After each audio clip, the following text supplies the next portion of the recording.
चलते हैं श्रीमद् भागवत महापुराण। प्रसंग चल रहा है, देवराज इंद्र ने अपने गुरुदेव भगवान बृहस्पति जी का अपमान कर दिया। सभा में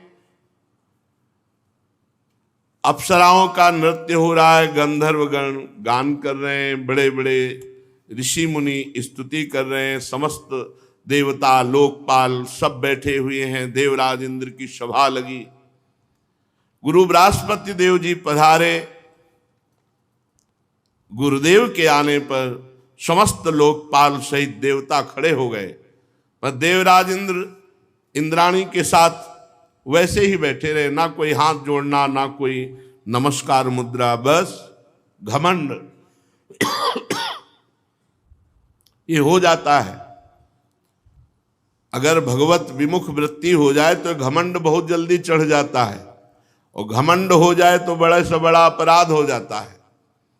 देवगुरु बृहस्पति जी ने देखा कि देवराज इंद्र को त्रिभुवनपति होने का बड़ा घमंड है, इसीलिए खड़ा नहीं हुआ, आदर नहीं किया, वापस लौट गए। जब वो वापस लौट गए तब बुद्धि होश में आई और अपनी बड़ी निंदा की सभा में कि मैंने अपने गुरुदेव का अपमान कर दिया।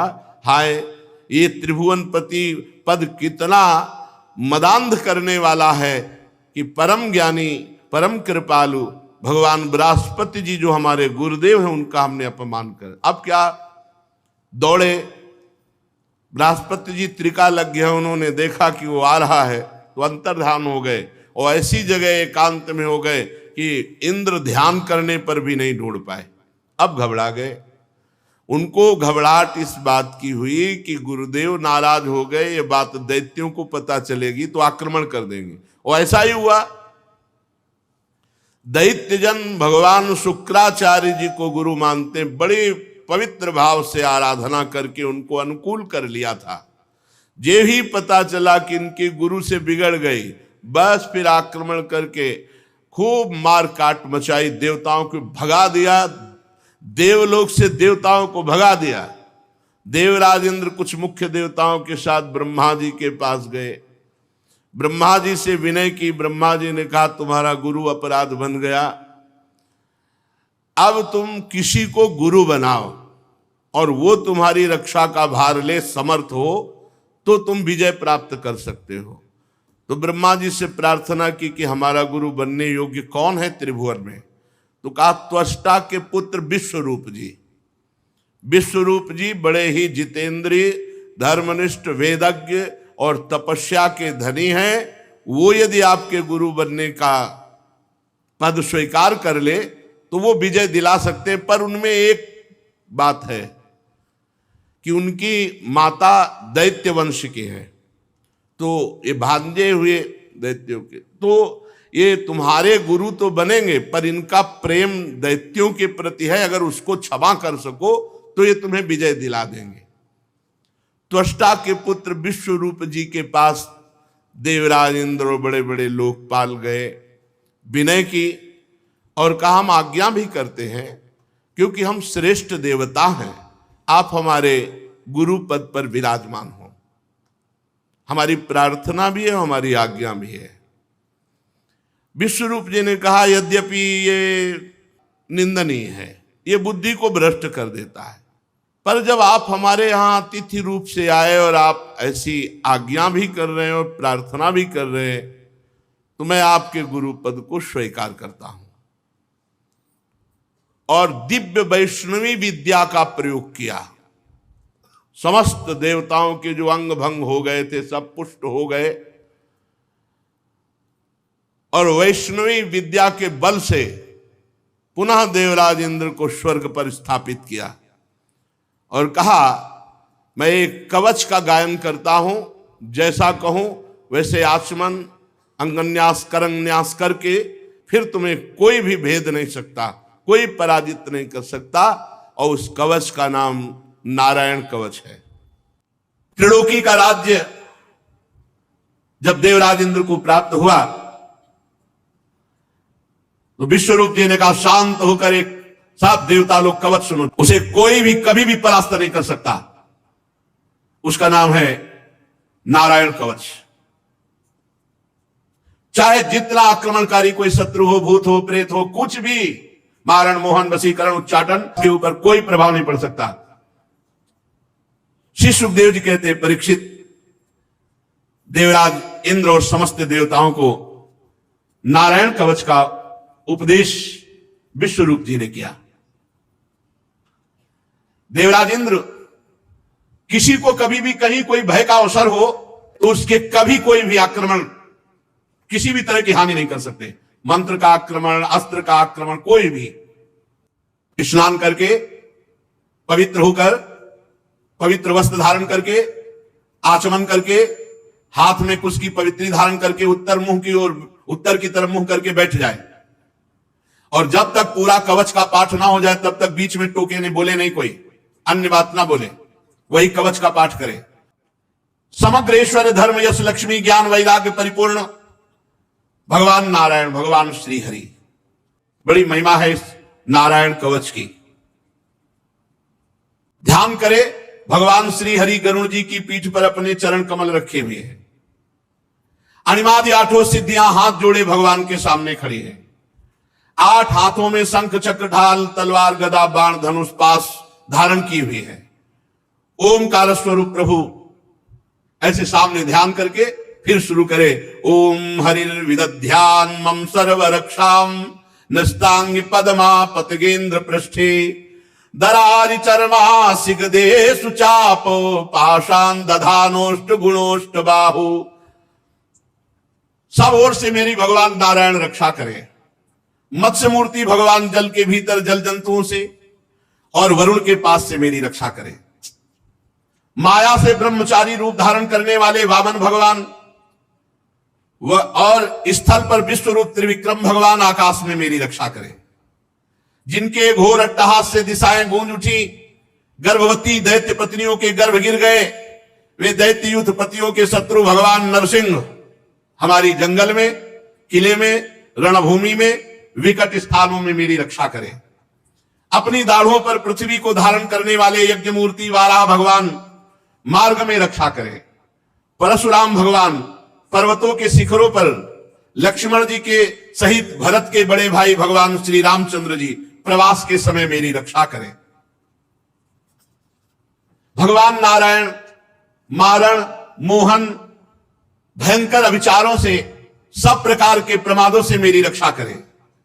ऋषि श्रेष्ठ भगवान नर गर्व से, अहंकार से मेरी रक्षा करें। योगेश्वर भगवान दत्तात्रेय जी योग के विघ्नों से, त्रिगुणाधिपति भगवान कपिल देव कर्म बंधनों से मेरी रक्षा करें। परम ऋषि सनत कुमार कामदेव से रक्षा करें। हयग्रीव भगवान मार्ग में चलते समय मेरी रक्षा करें। देव मूर्तियों को देखकर जो नमस्कार नहीं करता है उसको अपराध लगता है, उस अपराध से देव ऋषि नारद जी और 32 सेवा अपराधों से भगवान नारद और कच्छप जी हमारी रक्षा करें। कल जहां विश्राम हुआ था वो था 32 सेवा अपराधों से भगवान नारद जी हमारी रक्षा करें, और जो हमसे पाप कर्म बन गए हैं, हमें नरक ले जाने वाले हैं, उनसे कच्छप भगवान हमारी रक्षा करें। धनवंतरिर भगवान पात्व पथ्याद्वंद्वाद भयादृशभो निर्जितात्मा यज्ञश्च लोकादवताद जनांताद बलो गणात् क्रोधवशाद हिंद्रः द्वैपायनो भगवान प्रबोधात् बुद्धस्तु पाखंड गणात् प्रमादात् कल्किः कले कालमलात् प्रपातु धर्मावनायो रुकृतावतारः माम केशवो गदया प्रातरव्यात् गोविंद आसंगव मात्र वेणु नारायण पर्णि उदात्त शक्तिर मध्यन्दिने विष्णुरनीन्द्र पाणि। भगवान धनवंतरी कुपथ्य से रक्षा करें। जितेंद्री भगवान ऋषभ देव सुख दुखादि द्वंद्वों से, भयदायक द्वंद्वों से भगवान ऋषभ देव जी रक्षा करें।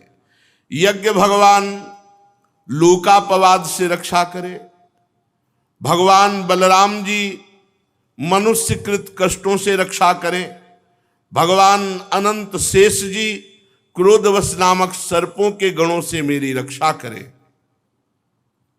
भगवान श्री कृष्ण द्वैपायन व्यासदेव जी अज्ञान से हमारी रक्षा करें। बुद्धदेव भगवान पाखंडियों से और प्रमाद से हमारी रक्षा करें। धर्म रक्षा के लिए महान अवतार धारण करने वाले भगवान कल की पाप बहुल कलिकाल के दोषों से हमारी रक्षा करें। प्रातः काल भगवान केशव अपनी गदा लेकर हमारी रक्षा करें। दिन चढ़ाने पर भगवान गोविंद अपनी बांसुरी अधरों पर विराजमान करके हमारी रक्षा करें। दोपहर के पहले भगवान नारायण तीक्ष्ण शक्ति लेकर और दोपहर को भगवान विष्णु सुदर्शन चक्र के द्वारा हमारी रक्षा करें। तीसरे पहर में भगवान मधुसूदन अपना प्रचंड धनुष लेकर मेरी रक्षा करें। सायंकाल भगवान ब्रह्मा जी त्रिमूर्तिधारी माधव, सूर्यास्त के बाद ऋषिकेश भगवान रक्षा करें।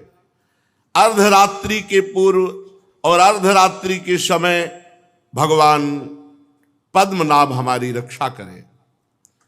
रात्रि के पहले प्रहर में श्री वत्सलांक्षण भगवान हरिजू रक्षा करें। उषा काल में खड्गधारी भगवान जनार्दन रक्षा करें।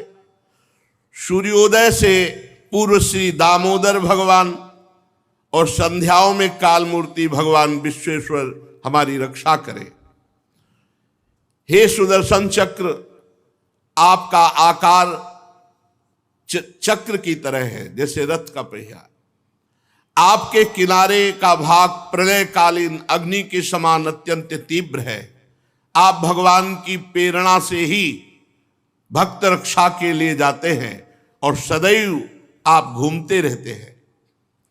जैसे आग वायु की सहायता से सूखे घास फूस को जला डालती है, ऐसे ही आप जो भगवान की शरण में हैं उनके विघ्नों को, कष्टों को, पापों को और दुष्ट जनों को शीघ्र से शीघ्र जला दीजिए, जला दीजिए। हे भगवान की कौमोदकी गदा, आपसे छूटने वाली चिंगारियों का स्पर्श वज्र के समान असह्य है। हे भगवान अजित की प्रिय गदा, मैं भगवान का सेवक हूं, इसलिए आप कूष्मांड, विनायक, यक्ष, राक्षस, भूत, प्रेत आदि ग्रहों को कुचल डालिए और मेरे शत्रुओं को चूर चूर कर दीजिए। हे भगवान का पांचजन्य शंख, आप श्री कृष्ण चंद्रजू के फूंकने से जो शब्द करते हैं, शत्रुओं का दिल दहला देने वाले यातधान, प्रमथ, प्रेत, मातृका, पिशाच, ब्रह्म, राक्षस, इन सब से आप हमारी रक्षा कीजिए। हे भगवान की प्यारी तलवार, आपकी धार बहुत तीक्ष्ण है। आप श्री भगवान की प्रेरणा से भक्तों की रक्षा के लिए उनके शत्रुओं को छिन्न भिन्न कर दीजिए। हे भगवान की प्यारी ढाल, आप में सैकड़ों चंद्राकार मंडल हैं। आप बड़ी तेजोमयी हैं। जो पाप दृष्टि, पापात्मा, शत्रु, जो भक्तों को कष्ट देने वाले हैं, उनको सदा सदा के लिए उनकी आंखें बंद कर दीजिए। सूर्य आदि ग्रह, पुच्छल तारे, केतु, दुष्ट मनुष्य, सर्प आदि रेंगने वाले जंतु, दाढ़ों वाले हिंसक पशु, भूत प्रेत आदि पापी प्राणी, ये जो हमें भय दे, जो हमारा मंगल विनाश करने वाले हैं, हे भगवान के नाम, हे भगवान के आयुध, भगवान नाम कीर्तन के प्रभाव से तत्काल समस्त अमंगल नष्ट हो जाए। वृहद रथंतर सामवेदी स्तोत्रों द्वारा जिन श्री भगवान की स्तुति की जाती है, वेद मूर्ति भगवान गरुण देव जी, विश्वक्सेन जी, भगवान के नामों का उच्चारण, नामों का कीर्तन करने से समस्त विपत्तियों का नाश कर देते हैं। हे हरि के नाम, आप महान महिमामय हो। हे हरि के वाहन, आप महिमामय हो। हे आयुध, हे भगवत पार्षद, आप हमारी बुद्धि, इंद्री, मन और प्राणों की समस्त विपत्ति आपत्तियों से रक्षा कीजिए।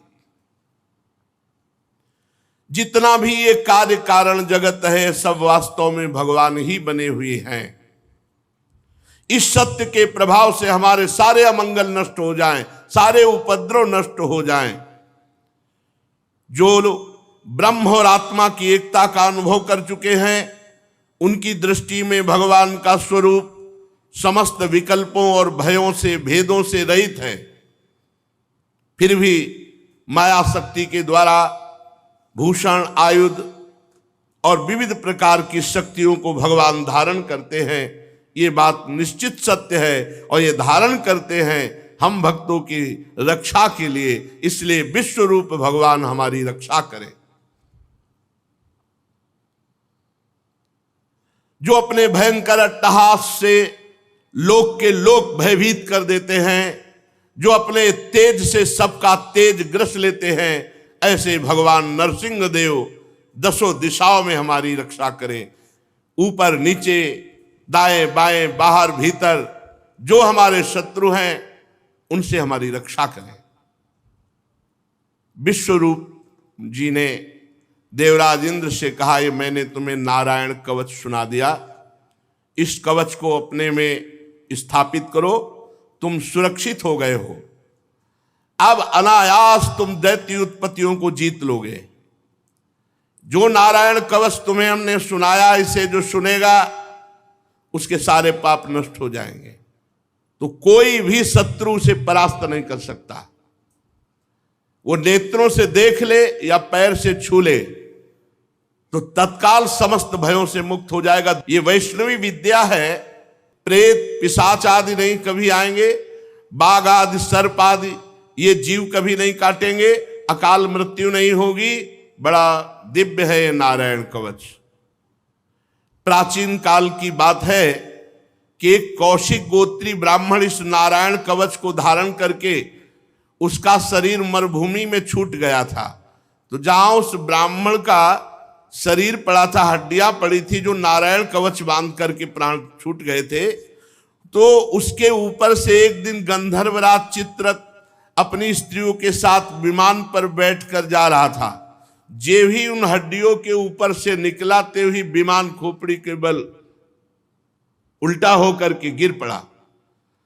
इस घटना से बड़ा आश्चर्य हुआ उसको।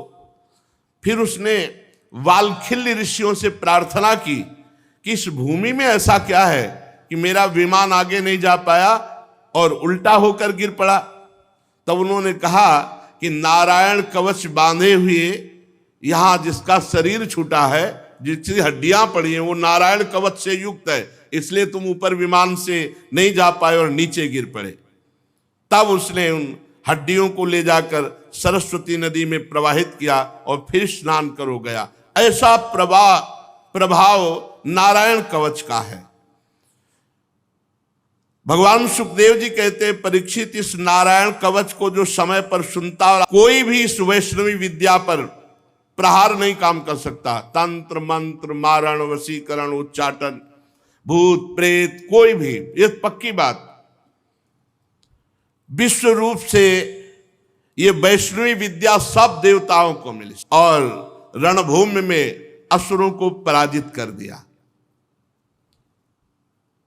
पर कपटी को कभी अपना मित्र नहीं बनाना चाहिए और स्वार्थी को कभी शिष्य नहीं बनाना चाहिए।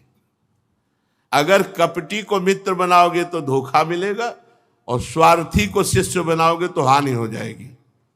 वो अपने गुरु पर ही प्रहार कर देगा। स्वार्थी नहीं देखता कि अपराध क्या है या लाभ क्या है, वो स्वार्थ में अंधा हो जाता है। बहुत से ऐसे उदाहरण हैं। तो इंद्र देवता बड़े स्वार्थी हैं।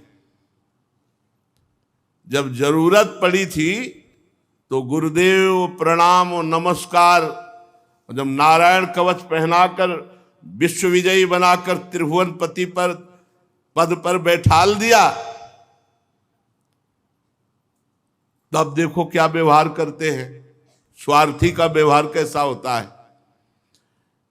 3 सिर थे विश्वरूप जी के, 3, जैसे ब्रह्मा जी के 4 मुख, तो विश्वरूप जी के 3 मुख थे। एक मुंह से वो सोमरस पान करते थे, दूसरे से सुरा पीते थे, तीसरे से अन्न खाते थे। पिता इनके त्वष्टा थे, ये देवताओं में श्रेष्ठ है। इसलिए ये जब यज्ञ करते तो ऊंचे स्वर से देवताओं की वृद्धि हो ऐसा आहुति देते, और धीमे स्वर से दैत्यों की वृद्धि हो ऐसा आहुति देते, क्योंकि दैत्य कुल की माता थी, ये दैत्यों के भांजे हुए, और त्वष्टा देवता थे, उनके ये पुत्र थे। तो जब गुरु पद पे बैठे तो उच्च स्वर से आहुति देते देवताओं की बल वृद्धि हो, और धीमे स्वर से आहुति देते कि दैत्यों की भी, क्योंकि वो मामा है, माता उसी कुल की थी। देवराज इंद्र जब त्रिभुवनपति पद पर बैठ गए, नारायण कवच धारण कर लिया, विश्वरूप जी ने उनको जिता भी दिया। भले वो धीमे स्वर से आहुति पर गुरु पद में थे, तुम्हें जिता दिया, तुम्हें जो चाहिए वो मिल गया। देवराज इंद्र को सूचना मिली कि ये धीमे स्वर से आहुति देते हैं दैत्यों की बल वृद्धि की। इंद्र भयभीत हो गए। उन्होंने जाकर के बड़ी फुर्ती से तीनों खोपड़ी काट ली। गुरुदेव विश्वरूप जी की, बड़ा स्वार्थी, ये अक्षम्य अपराध। बस केवल एक बात से कि वो धीमे स्वर में आहुति अपने मामा की पक्ष में देते, उच्च स्वर से आहुति देवताओं की देते, क्योंकि देवता त्वष्टा उनके पिता थे और माता दैत्यवंश की थी। काट ली, देवराज इंद्र ने तीनों गर्दन काट ली। अब वो तो दिव्य महापुरुष, तो जिससे सोमरस पीते थे वो सर पपीहा, और जिससे सुरापान करते थे वो सर गौरैया, और जिससे अन्न खाते थे उससे तीतर। ये 3 पक्षी बन के, पपीहा, गौरैया और तीतर। अब गुरु हत्या लग गई पीछे देवराज इंद्र के, ब्रह्म ऋषि और गुरु पद पे। पर यही एक कपटी को कभी मित्र न बनावे, स्वार्थी को कभी शिष्य न बनावे। स्वार्थी को स्वार्थ पूर्ति के लिए गुरु मानेगा, भगवान मानेगा, जहां उसका स्वार्थ पूर्ण हुआ फिर नहीं। विश्वरूप के जेव ही गर्दन काटी तो 3 पपीहा, गौरैया और तीतर, और ब्रह्म हत्या, गुरु हत्या देवराज इंद्र के पीछे। अब हटा सकते नहीं थे, इतनी सामर्थ्य नहीं थी। ब्रह्म हत्या ऊपर सवार हो गई, हाथ जोड़ करके कांपने लगे। बहुत उपाय किया, 1 वर्ष तक भयंकर पीड़ा, भयंकर कष्ट, कहीं ठौर नहीं। सिंहासन में बैठ नहीं सकते जाके। अब ये बड़े बड़े ऋषियों से पूछते हैं अपनी शुद्धि का उपाय। तब सब ऋषियों ने मिलकर के देवराज की जो गुरु हत्या करने पर ब्रह्म हत्या हुई उसके 4 विभाग किए। एक पृथ्वी को हिस्सा दिया, दूसरा जल को हिस्सा दिया, तीसरा वृक्ष को हिस्सा दिया, और चौथा स्त्रियों को हिस्सा दिया। ब्रह्म हत्या के 4 हिस्से कर दिए। पृथ्वी में ये वरदान दिया, पृथ्वी की जो ब्रह्म हत्या का स्वरूप है वो ऊषर भूमि है, और जल में जो ब्रह्म हत्या का स्वरूप है फेन बुदबुदा है, उसे हटा के ही गोता मारा जाता है। जब कभी जल में तो फिर ऐसे गोता मारा जाता है। ऊषर भूमि में कोई अनुष्ठान नहीं किया जाता, वो अपवित्र भूमि मानी जाती है। और वृक्ष में जो गोंद निकलती है, और माताओं बहनों में जो मासिक धर्म होता है, इसे ब्रह्म हत्या कहा जाता है। 3 दिन तक किसी भी तरह माता बहनों को रसोई स्पर्श करना या पवित्र कार्य करना निषेध किया गया है। 3 दिन तक एकांत सेवन करते हुए, अंदर भगवान नाम जप करते हुए व्यतीत करे। ये उस समय ब्रह्म हत्या का ये आवेश जो 3 दिन तक मासिक धर्म होता है, हमारी शास्त्रीय पद्धति ऐसा है। तो पृथ्वी में ऊषर भूमि और उनको वरदान दिया कि कहीं भी कितना भी बड़ा गड्ढा हो, बिना भरे अपने आप पूर्ण हो जाएगा समय आने पर। और चतुर्थांश पृथ्वी को ब्रह्म हत्या का स्वीकार करना, वही ब्रह्म हत्या पृथ्वी में कहीं कहीं ऊषर के भूमि के रूप में दिखाई देती है। दूसरा ब्रह्म हत्या का जो भाग मिला वृक्षों को, ये गोंद ब्रह्म हत्या का स्वरूप है। इसे कोई भी शास्त्रीय पद्धति जानने वाला नहीं खाता। ये जो गोंद वृक्षों की है, इसका प्रयोग उसे बहुत बलिष्ठ है, इसको बलवर्धक पदार्थों में प्रयोग करते हैं, पर इसको जो शास्त्रीय पद्धति जानने वाला है वो गोंद का भक्षण नहीं करता। उनको वर्ण मिला कि कोई भी हिस्सा कट जाने पर फिर तुम पुनः जम जाओगे, और गोंद के रूप में ब्रह्म हत्या दिखाई पड़ती। स्त्रियों में मासिक धर्म के रूप में ब्रह्म हत्या का जो महीने में रज के रूप में दिखाई पड़ती है, उस समय किसी का स्पर्श करना, रसोई आदि का स्पर्श करना, भगवत विग्रहों की सेवा कर, यह सब निषेध किया गया है। जल ने जो चतुर्थांश स्वीकार किया, वो फेन बुदबुदा काई, और उनको वर मिला कि कितना भी खर्चा किया जाए तुम घटोगे नहीं, बढ़ते ही जाओगे, तुम्हारी बढ़ती। इस तरह जो ब्रह्म हत्या थी वो 4 भागों में ऋषियों ने मिलकर के विभाजित किया: पृथ्वी, जल, वृक्ष और स्त्रियां। ऊषर भूमि, फेन बुदबुदा काई, गोंद और मासिक धर्म। अब विश्वरूप की मृत्यु के बाद उनके पिता त्वष्टा बहुत दुखी हुए कि बड़े छलिया देवता है, जरूरत पड़ी तो आए, गुरु के पद में वरण किया, और जब काम हो गया तो गर्दन उड़ा दी। बहुत विचित्र है। तो उन्होंने एक यज्ञानुष्ठान किया कि हम अपने पुत्र का बदला लेंगे। हतपुत्रस्ततस्त्वष्टा जुहावेन्द्राय सत्रवे, इंद्र शत्रु विवर्धस्व मां चिरम जहि विद्विषम। विश्वरूप की मृत्यु के बाद त्वष्टा ने एक यज्ञ किया, हे इंद्र शत्रु, तुम्हारी अभिवृद्धि हो और शीघ्र से शीघ्र तुम अपने शत्रु को मार डालो। इस मंत्र से इंद्र का शत्रु उत्पन्न करने के लिए यज्ञ किया। यज्ञ समाप्त होने पर अन्वार पचन नामक अग्नि, दक्षिणाग्नि से जो ही यज्ञ पूर्ण हुई तो एक बड़ा भयावना दैत्य प्रकट हुआ। ऐसा विकराल आकाश तक बढ़ा हुआ मानो साक्षात काल ही हो। अब ये लोकों का मानो प्रलय कर देगा ऐसा। त्वष्टा के पुत्र विश्वरूप जी की जब देवताओं ने, देवराज इंद्र ने वध कर दिया तो त्वष्टा को बड़ी नाराजगी हुई। उन्होंने यज्ञ किया और ऐसा भयानक दैत्य प्रकट किया।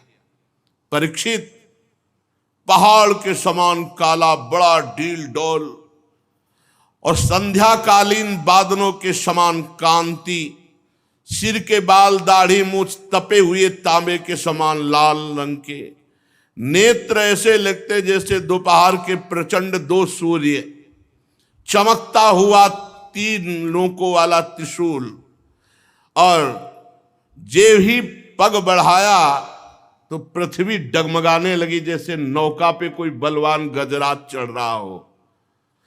त्रिशूल को अंतरिक्ष पर उठाकर जम्हाई ली तो मुंह ऐसा खुला मानो भारी कोई कंदरा हो। ऐसा लग रहा था आकाश को पी जाएगा, जीभ से नक्षत्रों को चाट जाएगा, विशाल विकराल दाढ़ों वाले मुंह से तीनों लोगों को निगल जाएगा। अब तो बड़े बड़े देवता थर्रा कर भागने लगे, त्वष्टा की यज्ञ से प्रकट हुए इस विशाल दैत्य को देखकर। परीक्षित, ये त्वष्टा के तमोगुणी पुत्र ने सारे लोगों को भयभीत कर दिया। इसी से अत्यंत क्रूर दर्शन में थे तो नाम पड़ा वृत्तासुर। वृत्तासुर, संपूर्ण लोग भयभीत।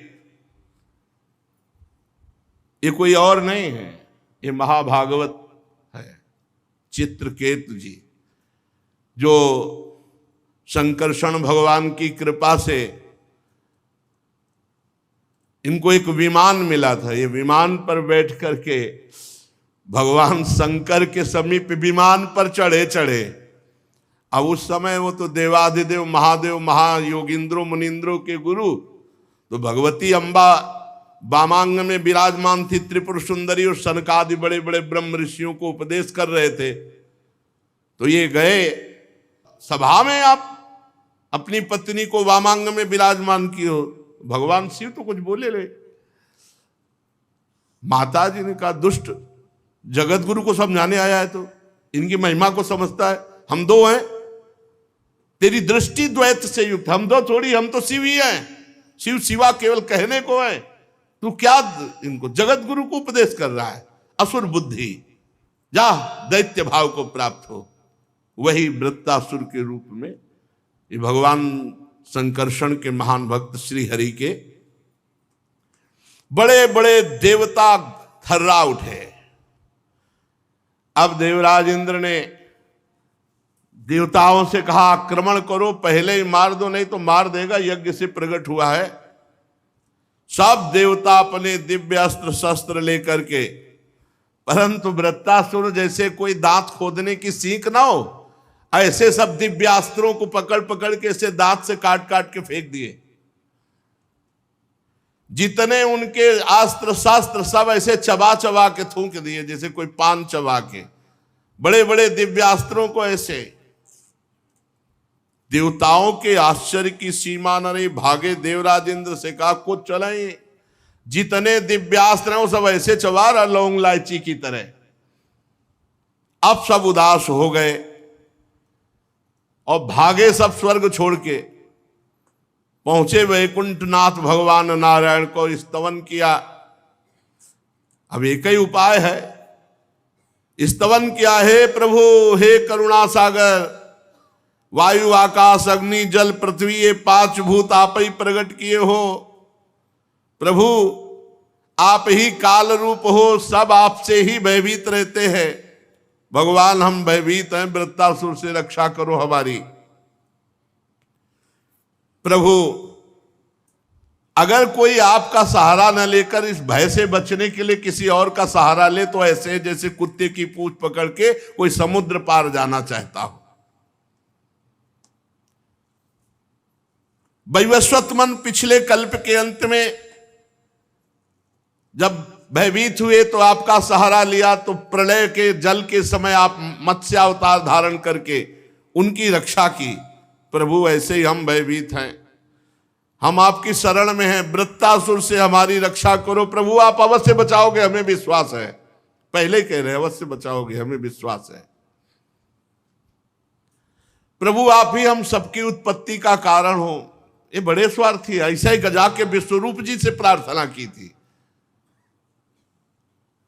स्वार्थी से कभी भरोसा न करे।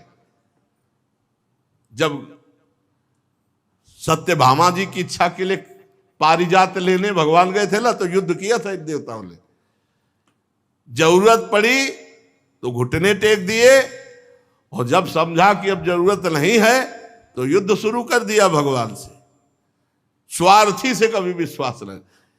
इसीलिए एकमात्र हेतु की कृपाल भगवान श्री हरि है। प्रभु आपकी कृपा से हम विपत्ति से बच सकते हैं, हमें संकट से पार करो।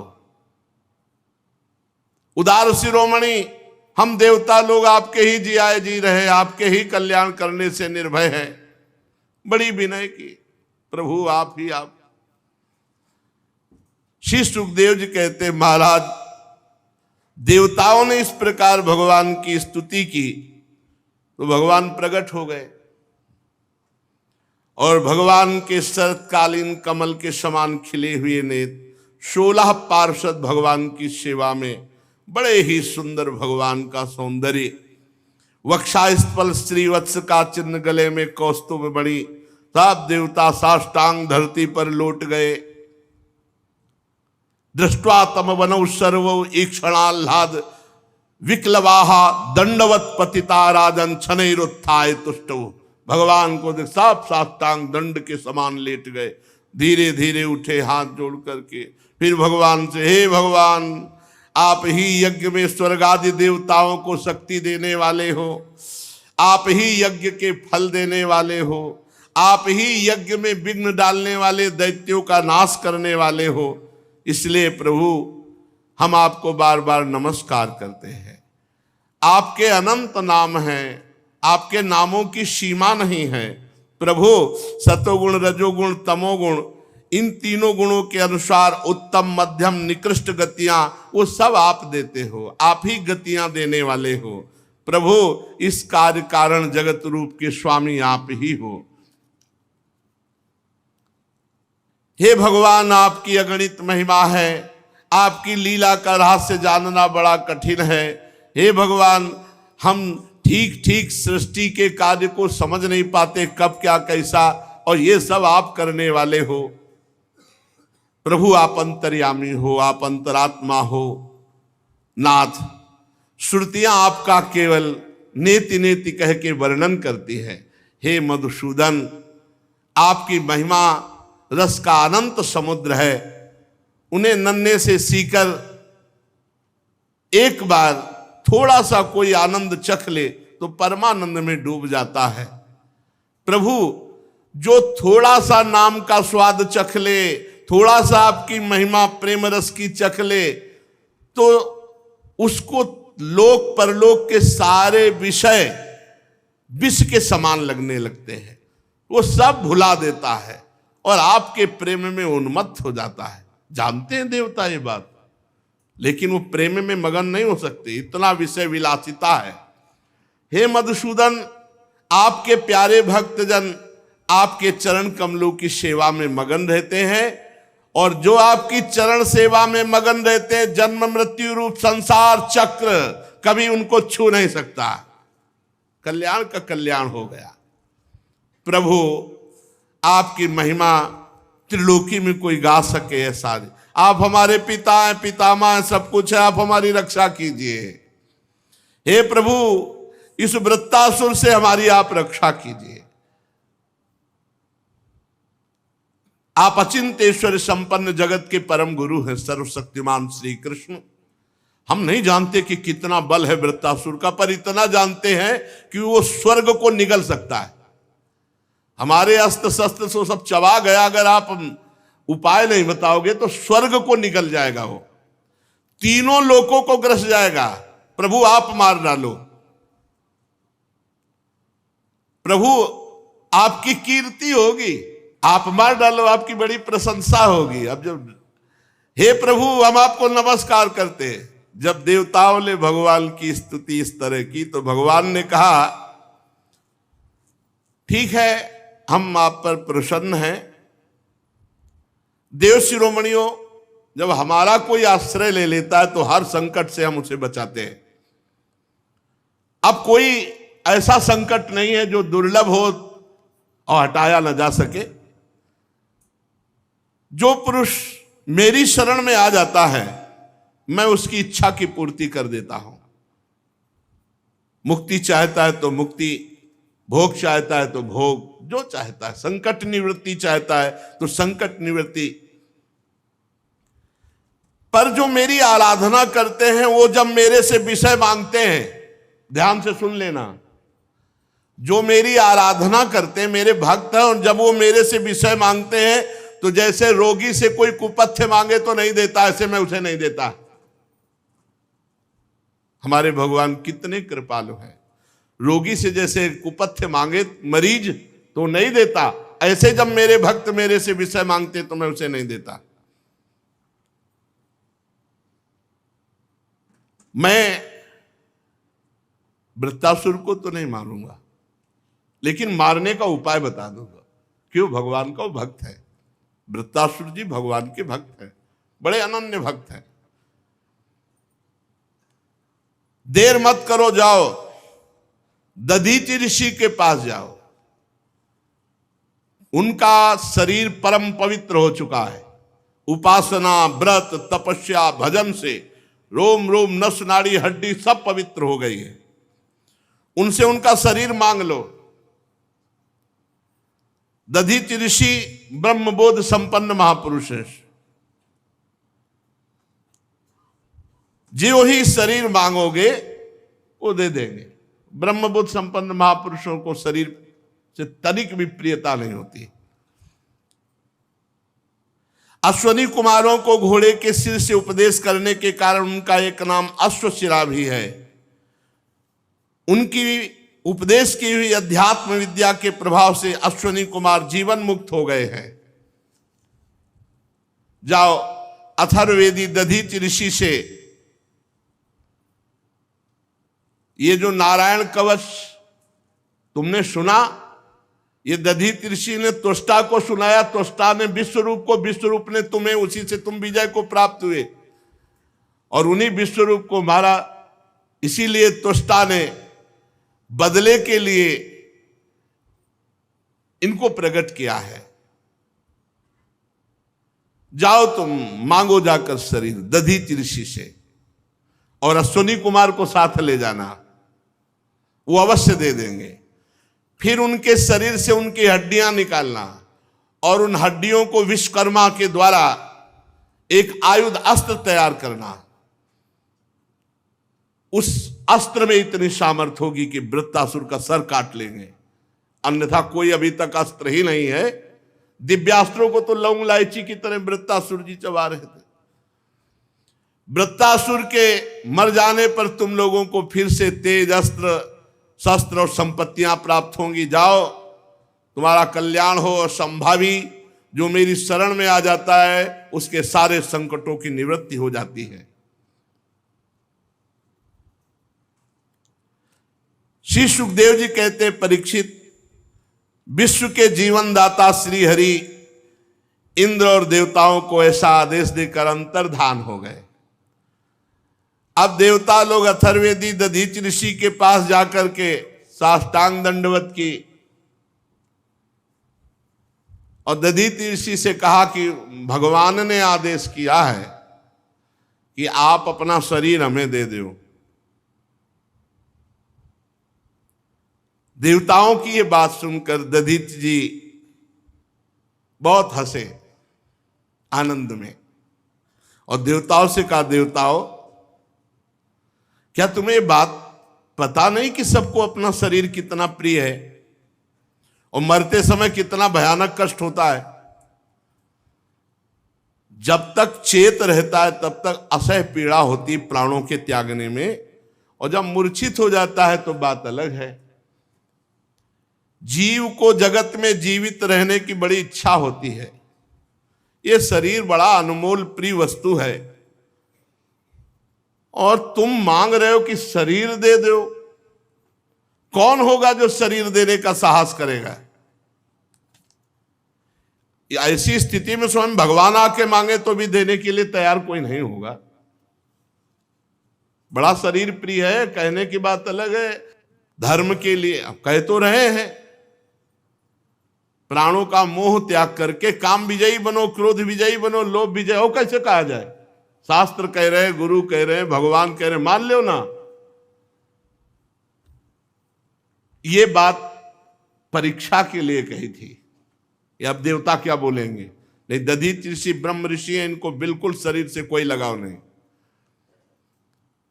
देवताओं ने कहा, ब्रह्मन आप ऐसा कैसे कह सकते हैं? आप तो बड़े उदार हैं। आप घबरा गए कि एक ही उपाय है इनकी हड्डियों से बने, और वो कह रहे हैं हमें शरीर बड़ा प्रिय है, शरीर कैसे छोड़ा जाए? छोड़ने में तो बहुत कष्ट है। आप जैसे दयावान महापुरुष ऐसा कैसे कह सकते हैं? अरे भगवान ने आपकी प्रशंसा की है और आपका लोक में बड़ा यश होगा, बड़ी प्रशंसा होगी। और देखो जो बड़े महापुरुष होते हैं वो दूसरों के हित के लिए सब कुछ न्यौछावर कर देते। बड़े बड़े बुद्धिमान देवता है अपना काम बनाने में। भगवान इसमें संदेह नहीं कि हम लोग स्वार्थी हैं, कह रहे हैं, ये तो पक्की बात कह रहे हैं। भगवान इसमें संदेह ननु स्वार्थ परो लोको न वेद पर संकटम यदि वेद न याचेत नेतिना यदीश्वरा। भगवान यद्यपि हम लोग स्वार्थी हैं, आपका शरीर मांगने आए, पर आप विचार करो अगर हमारे ऊपर संकट न आया होता तो हम आपका शरीर न मांगते। अब प्रभु हमारी जितनी समझ है, हम बार बार आपसे घबरा रहे हैं कि ना न कह दे। प्रभु हमारी समझ नहीं काम कर रही। देने वाले को कितना विपत्ति और कष्ट सहना पड़ता है हमारी समझ में। हमें तो बस एक ही दिखाई दे रहा, आप हाँ बोलो हम आपकी हड्डी निकालें और अस्त्र बनावें। पर प्रभु मांगने वाले की भी विपत्ति पर ध्यान देना चाहिए।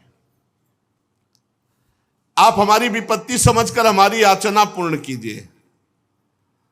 दधीचि ऋषि ने कहा हम तो ये विनोद में केवल बात कर रहे थे, तुम लोगों के मुंह से सुनना चाहते थे कि तुम स्वार्थी हो, सुनना चाहते थे, इसीलिए हमने ये विनोद में बात कही। लो, जिस शरीर को सबसे प्रिय समझा जाता मैं अभी छोड़ देता हूं। ये महापुरुषों का देव शिरोमणियों, इस शरीर से दूसरों के लिए जो काम आ जाए शरीर, वही सबसे बड़ी बात होती है। नहीं तो क्या पेड़ पौधे और शरीर में क्या फर्क, अगर ये शरीर दूसरों के काम में ना आए। जिंदगी का परम रहस्य ये कि जन्म से लेकर मरण तक कोई एक ऐसा तो कार्य कर लो जो दूसरे की रक्षा की हो, दूसरे के काम में आया हो। बड़े बड़े महात्माओं ने इससे बड़ा कोई धर्म नहीं बताया। परहित सरिस धर्म नहीं भाई। मनुष्य शरीर का सबसे बड़ा धर्म है किसी दुखी के दुख को दूर कर दो, किसी असहाय की सहायता कर दो, किसी बूढ़े के 2-4 साल कपड़े धो दो, उसका मल धो दो, उसकी सेवा कर दो। यही मनुष्य का शरीर का जो लाभ है। अब ये नौजवान आजकल के अपने बूढ़े माता पिता को जो अवसर मिला है परम धर्म का, उनकी सेवा न करके उनके डांट लगाते हैं, पीटते हैं, अवहेलना करते हैं, सब नरक गामी होते हैं। क्या कहा दधीचि जी ने? मनुष्य का शरीर धारण करने वाले का परम धर्म है कि जीवन में परोपकार बन जाए, परहित बन जाए दूसरे का। एक बार महाराज जी ने कहा कि अगर किसी की सोच धोने को मिल जाए, सेवा करने को मिल जाए, लंगोटी धोने को मिल जाए, कफ आदि फेंकने को मिल जाए, तो यह अहंकार नष्ट हो जाए। उनका खोजो, कभी सेवा मिल सकती है। तो गुरु प्रसाद से श्रीधर बाबा की सेवा मिली। सच्ची कहते हैं, जो दूसरों की सेवा से हृदय का अहम गलित होता है वो किसी और उपाय से नहीं होता। सेवा मिल जाए बस। कोई कराह रहा है, उसके बढ़िया सब कपड़े अपवित्र कपड़ों को धो करके सुखाकर उनको पहनाना, उनको भोजन पवाना, भगवान की तरह उसकी एक किसी शरीर की सेवा मिल जाए 2-4 साल, पूरे जिंदगी के मल का सफाया हो जाएगा। बहुत बड़ा कार्य है पर सेवा करना। जगत का ये शरीर, ये धन, ये जन, ये बल, ये वैभव, ये सब क्षण भंगुर है। यदि ये किसी के काम में आ गया, यही सार्थक है, किसी के काम आ जाए। कितने दुख की बात है, मरण धर्मा शरीर से दूसरों का उपकार न करके दूसरों का शोषण करते हुए जो मरते हैं, बड़ी हानि कर ली, बड़ी हानि कर ली। दधीचि ऋषि ने समस्त देवताओं के सामने आंख मूंदी और ओम प्रणव का उच्चारण किया और शरीर छोड़ दिया। यह है समर्थ महापुरुषों की महिमा। परब्रह्म परमात्म तत्व में स्थूल शरीर को छोड़ करके विलीन हो गए। वो इंद्रिय विजेता थे, प्राण विजेता, मन विजेता, बुद्धि विजेता, तत्वमयी दृष्टि। और उनको पता भी नहीं चला कि हमारा शरीर कब छूट गया। ऐसे स्वरूप में स्थित महापुरुष लिखा है। जब वो शरीर छोड़ रहे थे तो उनको पता भी नहीं चल रहा था। जैसे केचुल छोड़ने में सांप को कोई कष्ट नहीं होता, अपने पुराने कपड़े छोड़ने में कोई कष्ट नहीं होता, ऐसी स्थिति। यथाक्षा सुमनो बुद्धिस तत्वदृग्ध्वस्त बंधन आस्थिता परमम योगम न देहम बुबुधे गतम। कब छूट गया शरीर पता ही नहीं चला, ऐसी ब्रह्म स्थिति। अब तो विश्वकर्मा के द्वारा महर्षि दधीच की हड्डियों से अस्त्र बनाया गया, जिसका नाम हुआ वज्र। वज्र अब दधीच ऋषि की अस्थियों से बना हुआ वज्र हाथ में लेकर समुद्र मंथन से निकले हुए ऐरावत हाथी पर विराजमान हुए। ऐरावत हाथी समुद्र मंथन से निकला। सब देवता लोग सेना उनके साथ त्रिलोकी को हर्षित करते हुए वृत्तासुर वध के लिए धावा बोल दिया देवराज इंद्र ने। ठीक वैसे ही जैसे भगवान रुद्र क्रोधित होकर स्वयं काल पर आक्रमण कर रहे हो। सेनापतियों के मन में बड़ा उत्साह था कि भगवान ने कहा है इस अस्त्र से वो मारा ही जाएगा। नर्मदा के तट पर दैत्यों ने आवाहन किया, ललकारा। देवता वहां देवराज इंद्र हाथ में वज्र लिए, रुद्र वसु आदित्य दोनों अश्विनी कुमार, पितृगण अग्नि मरुदगण ऋभुगण साध्यगण विश्व देवता, ये सब।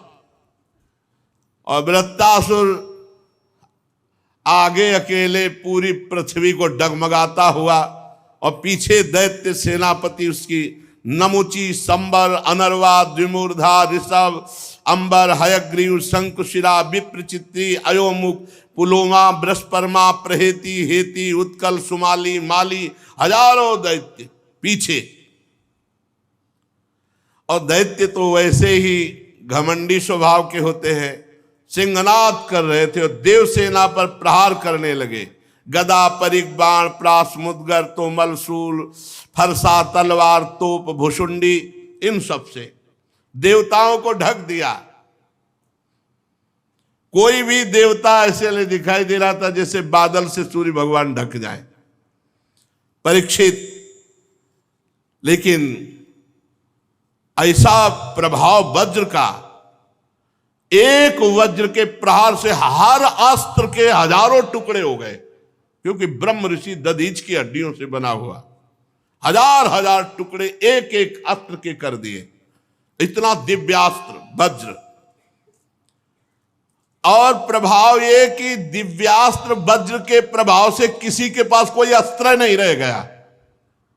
दैत्यों के पास अस्त्र ही नहीं रह गए, सब नष्ट हो गए, अंतर्ध्यान हो गए। इतना दिव्य प्रभाव वज्र का, क्योंकि महान तपस्वी भजनानंदी भगवत प्राप्त महात्मा दधीच की हड्डियों का अस्त्र।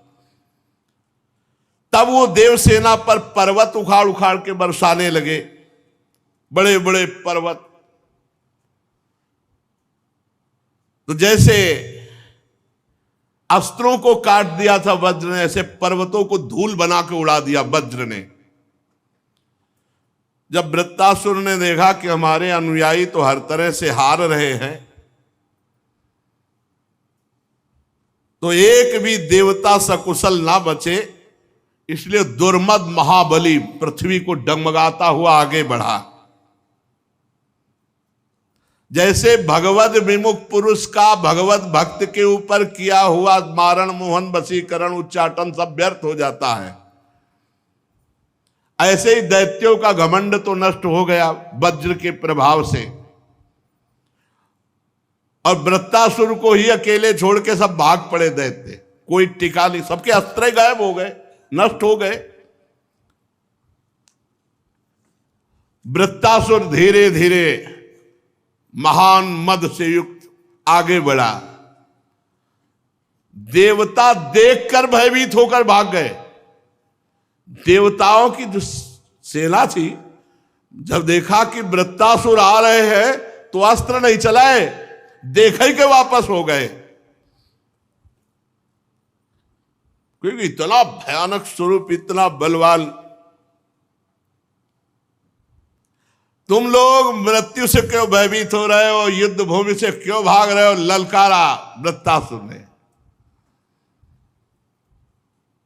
कोई बात नहीं सुन रहा इस समय, मतलब पहाड़ का पहाड़, आकाश को घेरे हुए वृत्तासुर। वृत्तासुर देवताओं से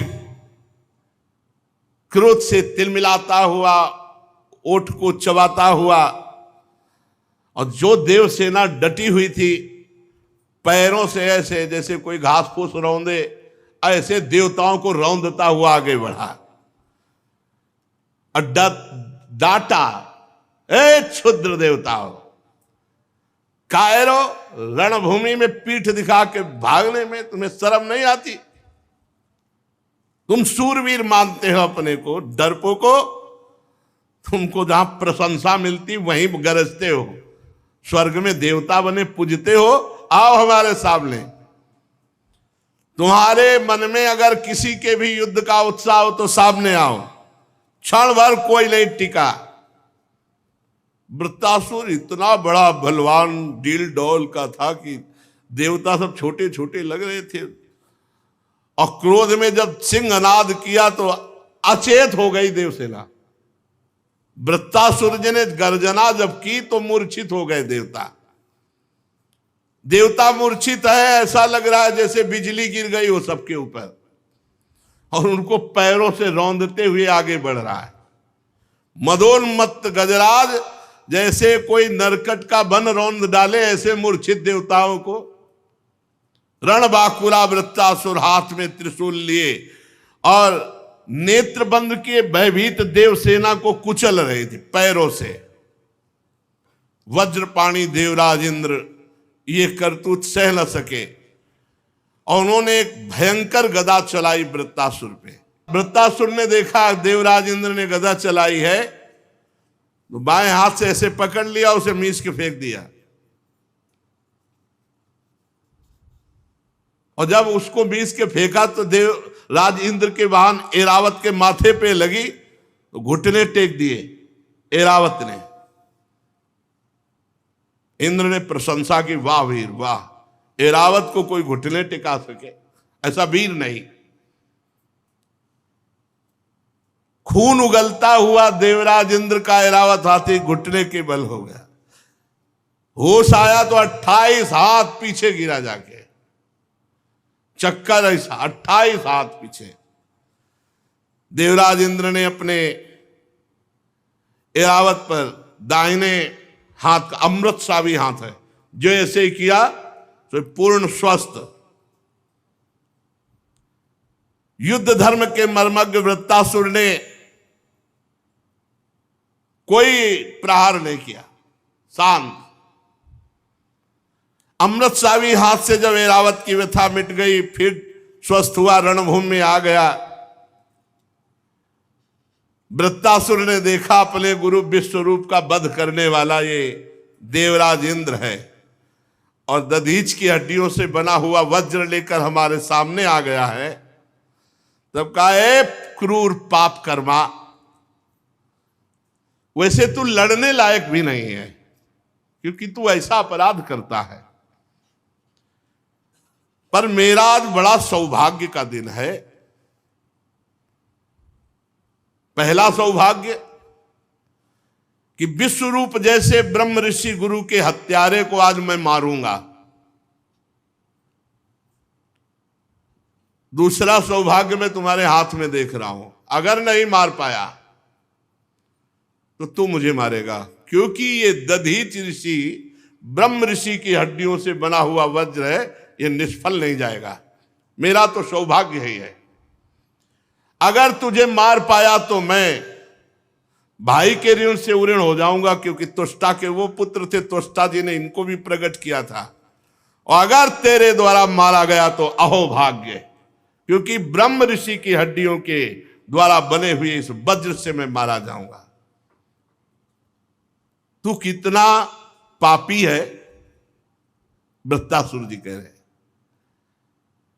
तू यज्ञ में दीक्षित होकर जिनको गुरु पद में, उन्हीं को विश्वास दिला करके तलवार से उनके तीनों सिर काट लिए।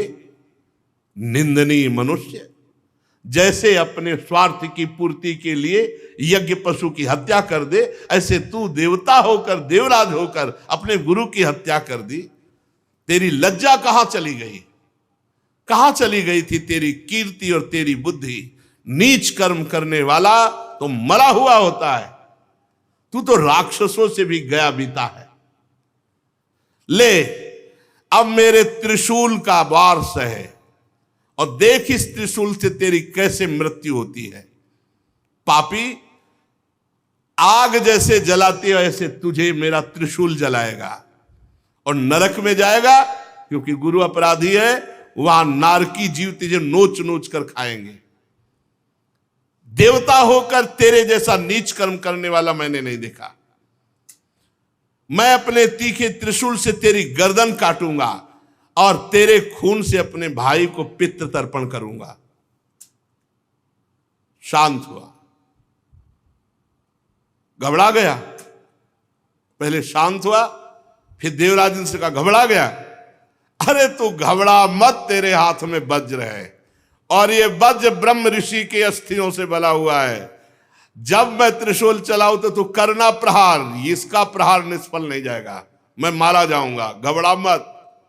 महाभागवत है, महाभागवत भगवान के परम प्रिय भक्त है। ये तो लीला है इनकी पार्वती जी के शाप से। देख, जब वज्र से मारा जाऊंगा तो मैं महापुरुषों की चरण रज का आश्रय लेने वाले महापुरुषों को जो गति होती है वो मेरी गति होगी। तू घबरा मत। देवराज, मैं तेरे सामने खड़ा हूं,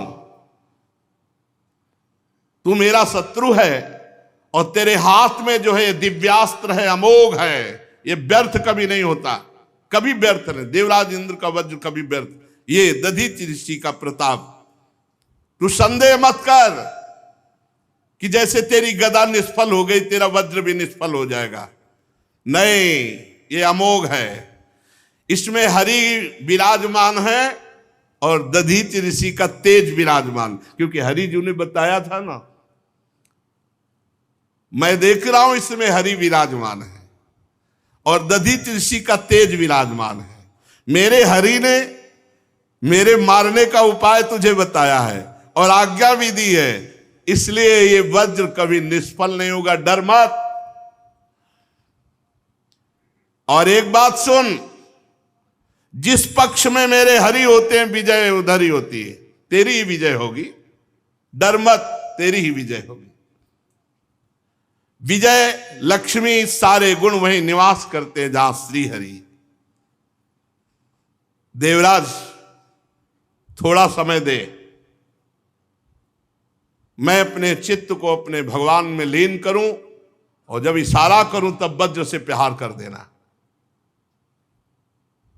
क्योंकि मैं जहां बड़े बड़े मुनिजन ध्यान करके पहुंचते हैं, मैं उन प्रभु का वरण करूंगा, उन प्रभु को प्राप्त करूंगा, उन प्रभु के समीप जाऊंगा। इसलिए जब वज्र का प्रहार करना, जब मैं इशारा कर दूं, क्योंकि मुझे थोड़ा समय दे, मैं इस समय अपने भगवान का ध्यान करूं। समय दे देते हैं, थोड़ी देर भगवान का ध्यान करते, शेष चर्चा आगे। श्री राधा वल्लभ लाल की।